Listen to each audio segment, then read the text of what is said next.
Happy Friday, my fabulous Fig Newtons. Let's say you're brilliant. You are. Let's say you're brilliant and talented. Check and check. Let's say you're brilliant and talented and the world wants to hear all your music. Ain't life grand? Well, guess what? Despite being all these things, Florence Smith Price still couldn't get membership into the music societies of her time. Why is that? It's because sometimes people are the worst. Today, we talk about another not dead white dude composer. Ahem. Well, not a white dude composer. Florence Smith Price, the first African-American woman to get her symphony performed by a major orchestra.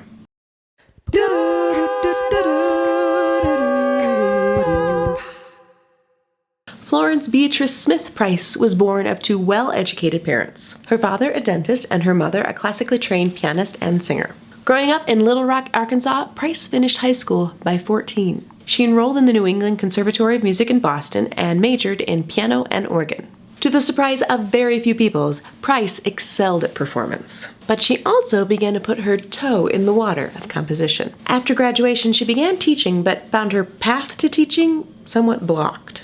Because she was African American, she was not allowed to join the Arkansas Music Teacher Association. Isn't it illegal to deny people access because of their race?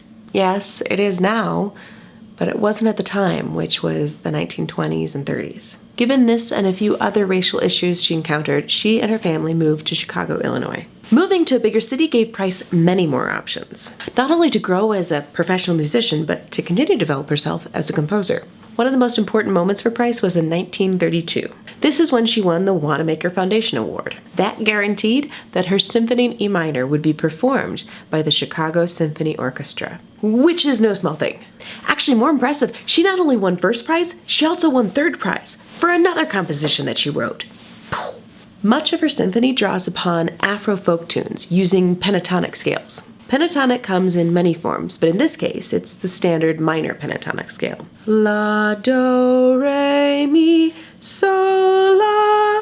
The difference between minor diatonic and minor pentatonic is leaving out ti and fa, which would be the half steps. Price also made use of simple harmonization and syncopation, both reminiscent of the concepts from Afro-folk tunes. In fact, the whole thing emulates African-American songs, but in classical symphony structure. Like symphonies of the classical and romantic era, Price's symphony has 4 movements. Movements could also be considered 4 different works that are always grouped together. If you've ever been to a classical concert, sometimes you'll notice that a piece of music ends, but the audience doesn't clap. That's because the audience had looked at the program and noticed that that work was divided into movements. It isn't until the conclusion of all the movements that the conductor will put down their hands to indicate to you, the audience, that the symphony or other multi-movement work is now complete. It's at this point that the musicians on stage can receive their well-deserved ovation. While each of the movements of her symphony could be analyzed and enjoyed, let's just take a look at the third movement, or third part of her symphony, and talk about why it's particularly interesting. Price subtitled her third movement Juba, which gives a lot of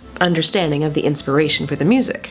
Juba, hambone, or patin juba is a kind of dance with its roots from West Africa. Generally speaking, Juba dance involves a lot of hand clapping and stamping. When it was brought to the United States with African slaves, it was a practical way of making music, as instruments were not always available or allowed for slaves. Though when they were accompanied with the instrumentation of banjos, fiddles, and string bass. Another common part of the dance is a call and response set of actions. This can be heard in the rhythmic content of the music that Price set.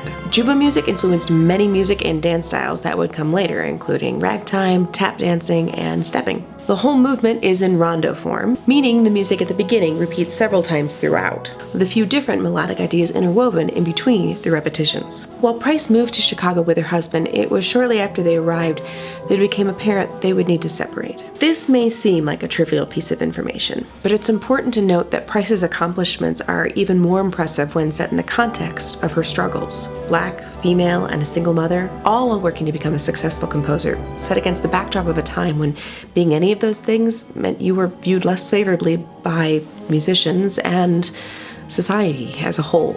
Equality was still a pipe dream at the time. For goodness sake, it's something we still grapple with today. Over her life, she continued to be a successful composer of orchestras, chamber groups, choir, piano, organ, and many other solo instruments. All things considered, an amazing composer, an amazing human. But for now, a haiku. Breaking glass ceilings for women and for her race. Cheers. to Florence Price. If you need a bit more of a frame of reference for either pentatonic scale, symphony form, or rondo form, click on the side and I'll take you to a video that'll break it down a little bit slower.